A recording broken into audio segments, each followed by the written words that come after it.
Llegó la hora de conocer las informaciones más destacadas del continente americano. Acompáñennos a recorrer y analizar lo que nos une, nos preocupa y nos enorgullece como hispanoamericanos. Bienvenidos a Américas Noticias con Vladimir Kissinger.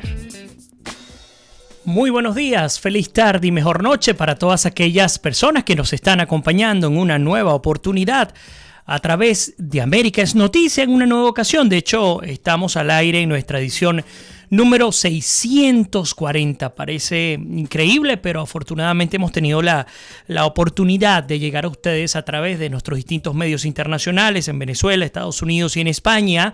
Y por qué no al resto del mundo con nuestro canal de YouTube y nuestro Facebook Live. 640 ediciones. Cada vez nos acercamos más a nuestro tercer aniversario, el que ya les adelanto, Dios mediante, será el 18 de agosto del 2018, a escasos 4 meses, y estamos planificando ya pues un programa muy especial que seguramente les va a gustar. Quiero aprovechar para darle la bienvenida a todas las personas que nos acompañan en los distintas partes del mundo. Les invito a quienes me están escuchando por primera vez que compartan con nosotros desde dónde están conectados, desde dónde nos escuchan o desde dónde nos ven a través de nuestras redes. Por ejemplo, ustedes saben, todos los días a las 6 de la tarde en punto, siempre que no haya alguna novedad anunciada previamente, pues estamos en vivo a través del Facebook Live. Vamos allí, aprovechando la oportunidad que nos brinda esta plataforma para compartir con toda la gente querida que nos acompaña en distintas partes del mundo. Ya veo que Mirjam Parada, como siempre, ya está con nosotros desde los Estados Unidos. Carlos Eduardo Marcic nos saluda desde la tímida primavera en Ottawa, y es que todo pareciera indicar que en términos meteorológicos vamos a saltar o van a saltar en Canadá, en algunas partes de Europa y también en la costa noreste de los Estados Unidos. Pues vamos a saltar del invierno directamente al verano, porque lo que se está viviendo hoy día pues sigue pareciéndose mucho a lo que ya no debería estar en el ambiente. Pero bueno, por ahí nos saluda entonces Carlos Eduardo. Bienvenido a tu casa, hermano. Berta, María Araujo, como siempre, desde Portugal, si mal no recuerdo, desde Oporto. Mirjam ya comienza con las preguntas concretas, además, como siempre, muy acertadas. Tengo una pregunta. Si Lula está más cerca de la cárcel, ¿qué le pasará a Dilma? Creo firmemente que ella también debería unirse a Lula. Esto se lo vamos a contestar a Mirjam en solo minutos. O Hilda Fernández, otra gran aliada del programa, nos saluda desde el sur de Holanda. Bienvenida a tu casa. Joanny Becerra, Marcela Cristina Saavedra, Judith Coromoto, como siempre. Héctor Maita, saludos, qué bueno que estás por allí. Dice que no nos puede ver hoy saliendo a volar. Además, Héctor nos acompaña desde Corea del Sur. Mónica Salazar también nos saluda, dice: tenemos la misma hora que Orlando, espero que Lula pronto vaya preso, y vamos a estar hablando justamente de este tema. Ramón Grimón también nos saluda desde Maturín, en Monagas, en Venezuela. Un abrazo para ti. Bienvenido, Stephanie Sifke, también desde San Pete, en la Florida. Y Carlos Jesús Gómez, un gran amigo y colega, admirado colega periodista que nos acompaña. Carlos, si mal no recuerdo, desde Chile. Las últimas 24 horas en Américas Noticias. Bien, y como siempre nos ponemos cómodos para tocar la temática del día de hoy. Compartan el programa para que muchas personas tengan la oportunidad de incorporarse en nuestras discusiones, porque lo sabroso es eso, que podamos discutir, que podamos presentar nuestro parecer. Rusia no deja de ser noticia en Occidente. Es una realidad, lo hemos visto con el caso de la clara intención rusa de intervenir en los países, sobre todo América Latina, para de alguna manera desmontar lo que nosotros en términos conceptuales tenemos en función a la democracia. Por ejemplo, se ha hablado de la interferencia rusa en términos de las elecciones en Colombia. No estoy hablando de Estados Unidos todavía, ya voy a dejar a Estados Unidos para el punto central, pero en Colombia también la presencia de Estados Unidos, de Rusia en términos secretos en torno a lo que significó la construcción de la plataforma para el lanzamiento de la criptomoneda venezolana, el Petro. Ha sido descubierta pues a partir de investigaciones de medios periodísticos estadounidenses que determinaron que Rusia estaba detrás de esta plataforma. Empresas mixtas ruso-venezolanas estarían detrás de esta plataforma de criptomoneda llamada Petro. Bueno, entonces hablamos de Colombia. ¿Por qué no? Tenemos que hablar de la presencia de Rusia, digamos anteriormente, ya con Macri no ocurre, pero en Argentina, en Bolivia, en Venezuela, que lo acabamos de comentar, y por supuesto en Estados Unidos. Si algo ha caracterizado una mancha en el expediente de Donald Trump, y me gustaría conocer su opinión, ha sido la presencia y la sombra rusa desde incluso la precampaña electoral. Desde cuando Donald Trump ya competía contra 16, porque fueron 16 precandidatos del Partido Republicano, que optaron a esa representación del partido para ir en contra de los demócratas, que es lo que ya finalmente conocimos. Donald Trump, Hillary Clinton, gana Donald Trump el 20 de noviembre del 2016, toma posesión creo que fue el 6 o el 20, tengo un enredo, fue el 8 de noviembre del 2016 y el 20 de enero del 2017 toma posesión como el presidente número 45 de los Estados Unidos. El hecho es que, pues Donald Trump, si en algo no ha descansado, es en los escándalos en torno a la presencia rusa en función a, número uno, lo que significó la posible intervención electoral en los Estados Unidos. Se había dicho que no había posibilidad de intervenir, digamos en términos de la data, pero este tipo de investigaciones han continuado su rumbo y todo parece indicar que en efecto, más allá de la data, que al parecer no llegaron hasta allí, pues sí hubo oportunidad de interferir incluso a través de las redes sociales. Número 2, negociaciones de su equipo de campaña, de su entorno familiar y de sus miembros del gabinete, quienes por cierto han renunciado uno tras otro.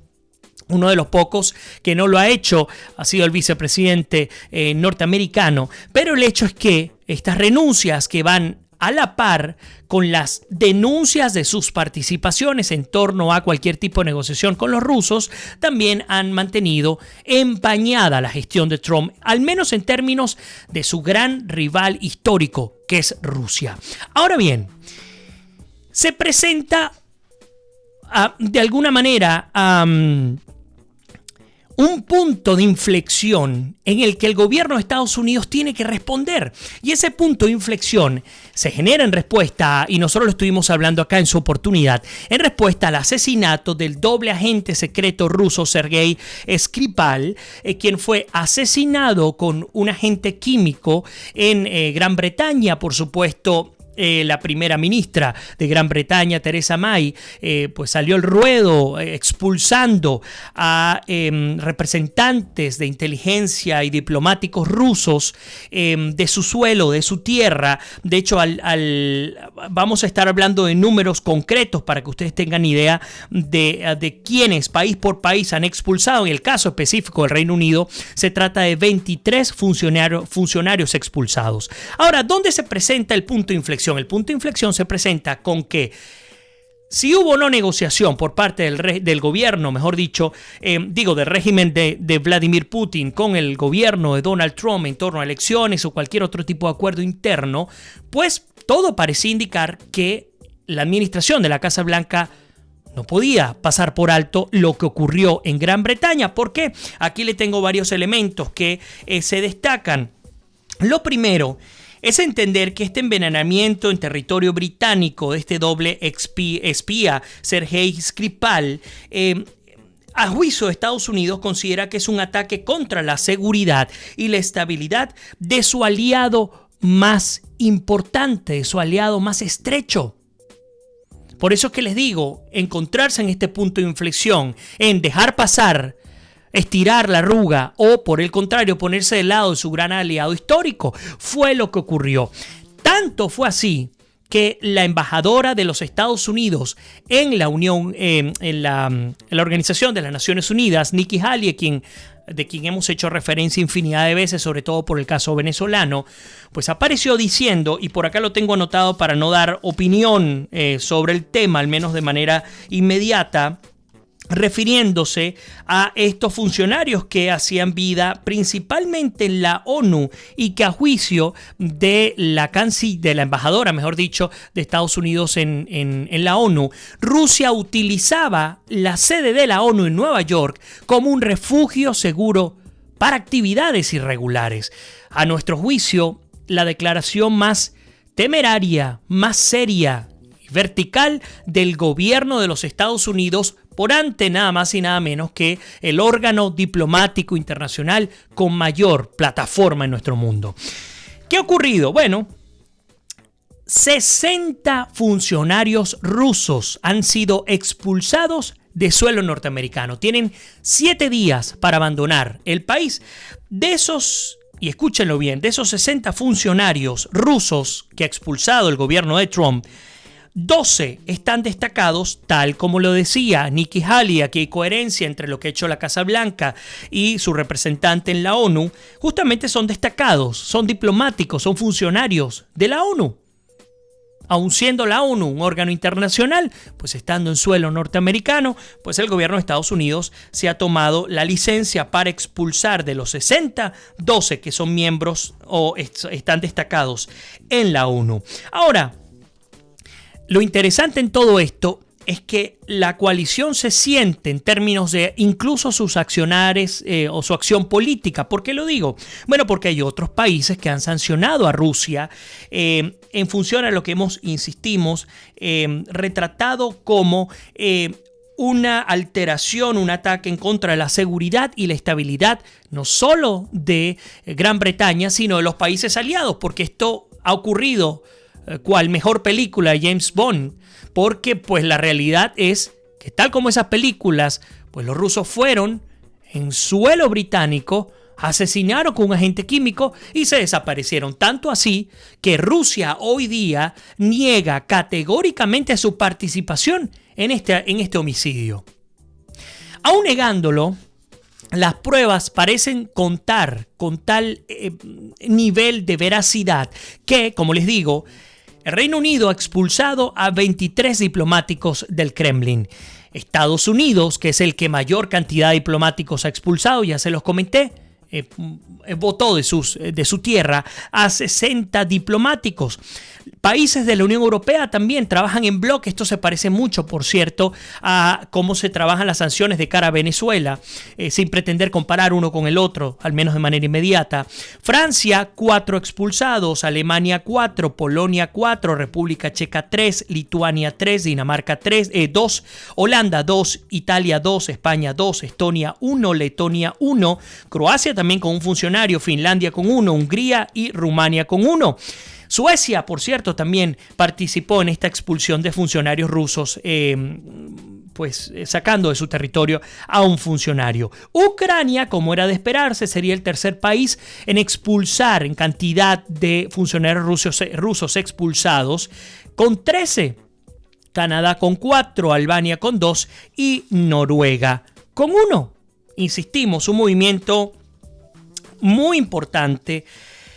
Además, muy importante porque de cara a cómo accionan los aliados, no solo en el continente americano, sino los aliados de manera global, pues estamos viendo cómo se alinean en contra de lo que ha significado, a juicio, insistimos, de la embajadora estadounidense en la ONU, pues un ataque contra la seguridad y estabilidad de su aliado más estrecho. A ver, voy a incorporar algunos comentarios. Veo que por ahí Lina Escobar, mi querida amiga colombiana, nos acompaña y nos da feliz inicio de semana. Carlos Rusconi, Milwan Tosta, Sarid Méndez, muchísima gente por acá conectada. Emerson, Gloria Aspurua también. Arsenia nos envía también saludos. Walter Nieves, Reinaldo Rincón. Oilda nos dice: Vladimir, tengo entendido que el doble espía ruso no ha fallecido, todavía está ingresado con su hija, todavía están en un hospital británico. Quizás lo confundes con otro que fue encontrado muerto en su casa también en Inglaterra. Voy a verificar, gracias Oilda por el comentario, voy a verificar la información que nos llegó a nuestra mesa del programa. Mirhan dice: plantean una pregunta, ¿qué pasará o qué pasaría si Trump simpatiza con el comunismo? No tengo claramente cuál es la inclinación política de Trump, me da mala intuición su política. Qué interesante este comentario y esta pregunta de Mirhan. Me encantaría que ustedes también pudieran darnos su opinión. Bueno, creo que Estados Unidos tiene una institucionalidad lo suficientemente comprobada a lo largo de su historia como para aguantar un embate de este nivel. Si bien perjudicaría profundamente el desarrollo y el liderazgo de Estados Unidos en buena parte del mundo, lo que sí creo es que el equilibrio de poderes acá es real y es real en función al poder que tiene cada poder. Y me disculpa lo redundante, pero es así. A donde quiero llegar es que los poderes acá no tienen una fuerza nominal, es una fuerza real. La capacidad que tienen los jueces norteamericanos es real. Vean cómo se han encargado de parar decisiones de Donald Trump, pues en distintos estados, por acá, por allá, y finalmente no logra cumplir su cometido de manera inmediata. Lo hemos visto también en el Capitolio, entre otras ramas del poder. A donde queremos llegar, o donde quiero llegar en función a tu pregunta, Mirhan, que te agradezco además que la hayas hecho, es que sí, a veces es difícil entender la postura, la visión política de un hombre que además no es político, y que tal vez por no ser político nos cuesta tanto leerlo. A veces piensa como empresario, a veces piensa como político, en fin, no logramos leerlo por completo, pero insisto, a diferencia de los países que son débiles y disfuncionales, como muchos de nuestro continente, todo pareciera indicar que Estados Unidos está preparado como para aguantar estos embates. Lo estamos viendo, por ejemplo, en términos de la investigación en contra incluso de familiares de Trump por parte de miembros de la CIA, del FBI, del Departamento de Justicia en torno a la relación con el gobierno ruso. No se detiene, aún teniendo un hombre como Donald Trump en la presidencia de Estados Unidos. A ver, Orlando Fuenmayor nos saluda desde Villavicencio, en Colombia. Un abrazo, Orlando. Seguimos muy de cerca lo que ocurre en Colombia. Dice, podemos como comunidad hacer una actividad internacional para ir empezando a organizar la diáspora y pedir endurecer sanciones, congelamiento de bienes, solicitudes de aprehensiones a narcos, etcétera. Todo esto, a todo enchufado del régimen, algo debemos hacer. Muy buen punto que nos comenta Orlando, y coincide plenamente con lo que han dicho distintas autoridades, incluyendo en Estados Unidos, que hay que activarse con objetivos concretos. Uno, por ejemplo, la protección local, nacional, internacional en el caso, por ejemplo, de los venezolanos, pero dos, también, ¿cómo podemos incidir para que haya castigo, no solamente con decomiso y de los bienes y la prohibición de entrar al país, sino todo lo contrario, o mejor dicho, además de eso, y me disculpa la confusión, llevarlos a la cárcel también, en el caso que se ha comprobado su hecho delictivo. Pero bueno, las cosas en Estados Unidos están bien calientes, mientras que entre Estados Unidos y Rusia, por supuesto. Y mientras todo esto ocurre, pues Brasil tampoco es que está muy bajo perfil, porque sin duda alguna el escándalo de Odebrecht no solo que no ha terminado, sino que sigue drenando cual infección, sigue drenando, y me disculpan lo escatológico del ejemplo, pero sigue drenando todo lo que ha significado las coimas, la corrupción en todo nuestro continente. Y no solamente hablar, por ejemplo, de Odebrecht, sino también de Petrobras, que es lo que nos va a inmiscuir en este preciso instante con el expresidente Lula da Silva. Cada vez está más cerca de la prisión, cada vez está más cerca de su trajecito anaranjado, para dar una ilustración, porque él tenía dos recursos legales, los dos últimos recursos legales para poder salvarse de prisión. Recuerden que el objetivo de Lula da Silva no es otro que estirar, alargar lo más posible estas apelaciones y estos recursos legales, porque si lo logra adelantar, o mejor dicho, dilatar hasta cuando venga la campaña presidencial, se lanza, y ahí políticamente al Brasil se le complicarían aún más las cosas. Recordemos que estamos hablando de políticos que no, y me disculpan que sea parcial en este argumento, no les importa ningún país. A Maduro no le importa Venezuela, a Evo no le importa Bolivia, a Lula no le importa Brasil. ¿Y por qué no le importa? Porque el fin último en sí mismo es el control del poder, es el manejo del cargo, más nada. Por lo tanto, a Lula no le importa en lo más mínimo si eso significa que institucionalmente su país se va a la quiebra institucional. Ahora, fíjense por qué lo planteo. Él ha apelado ante el mismo tribunal de segunda instancia, el TRF4 de Porto Alegre, ha hecho una nueva apelación. La primera apelación que hizo fue ante ese mismo tribunal, quien por cierto le había asignado 9 años de cárcel. En esa primera apelación, pues no solo que se reiteró la condena, sino que además de reiterarla, aumentó de 9 años a 12 años y 1 mes de prisión. Ahora viene la segunda apelación que ya acaba de pasar, en la cual el tribunal, el TRF4, el Tribunal Federal de Porto Alegre, ha dicho, señores, la medida va. La medida se mantiene, Lula da Silva va preso, está autorizado el fiscal Sergio Moros para que proceda con pues por supuesto con el arresto y la condena a Lula da Silva. Sin embargo, todavía queda ante el Tribunal Federal de Brasil el habeas corpus, que es a lo que juega Lula para mantenerse fuera de cárcel para cuando se lleve a cabo la campaña presidencial. ¿Qué pasa?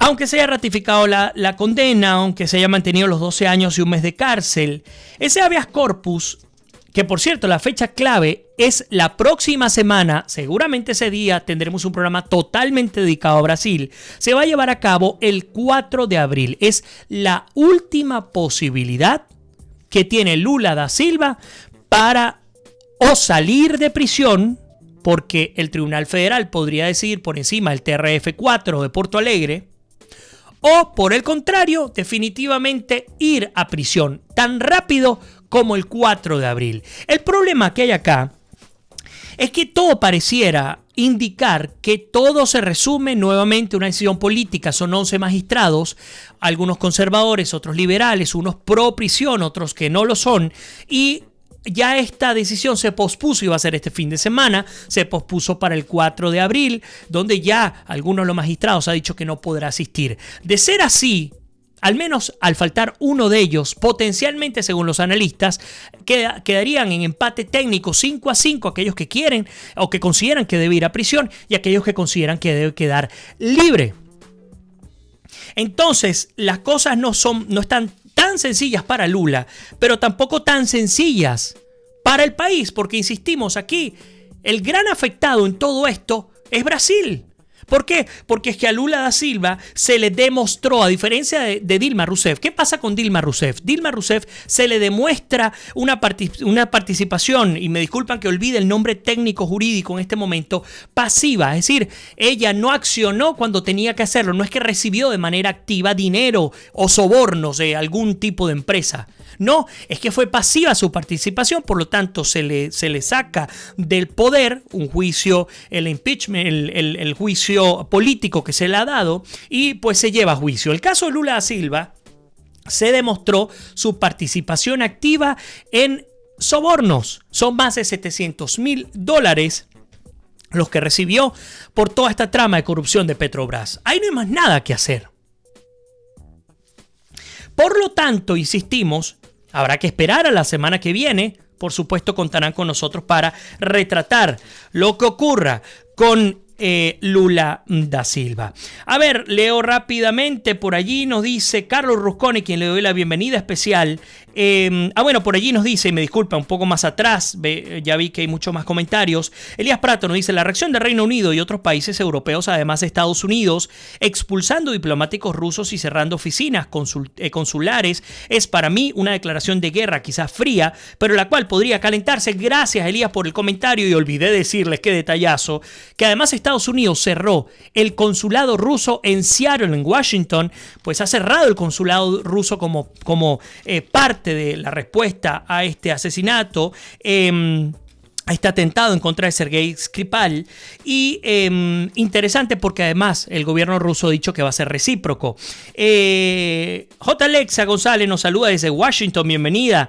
Mirham nos dice, nos salva porque cada estado es autónomo, correcto, es por eso que son estados federados en sus leyes y eso combate pues las tonterías, para parafrasear de Trump. Carlos Rusconi nos dice, los intereses rusos entienden de banderas o no entienden de banderas, ni piedad, ni derechos, ni democracias. Lo mismo aplica en China, las dos potencias que apuntalan aún la dictadura de Venezuela. Muy buen comentario. Arsenia nos dice, Estados Unidos no creo que llegue a eso, lo que sucede es que el mundo está revuelto, pero jamás el señor Trump puede ser comunista. El señor Trump no es político, es una persona sana, no le da chance a que él ponga un poco de orden.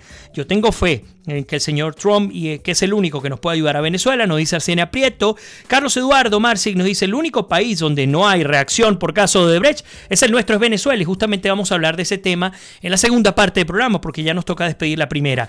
Y Belice González dice, mis esperanzas están en USA y los países aliados, mientras que Mirham nos dice, cansa tanto la burocracia. Lina Escobar también, ojalá el escándalo de Odebrecht siga sacando a la luz todos esos negociados y corrupción que tanto daña a nuestros países. Bien, ahora sí, luego de habernos tomado un par de minutos adicionales como de costumbre en nuestro primer bloque, les quiero pedir que se queden con nosotros, que ya regresamos con muchísimo más de América es Noticia en nuestra edición número 640.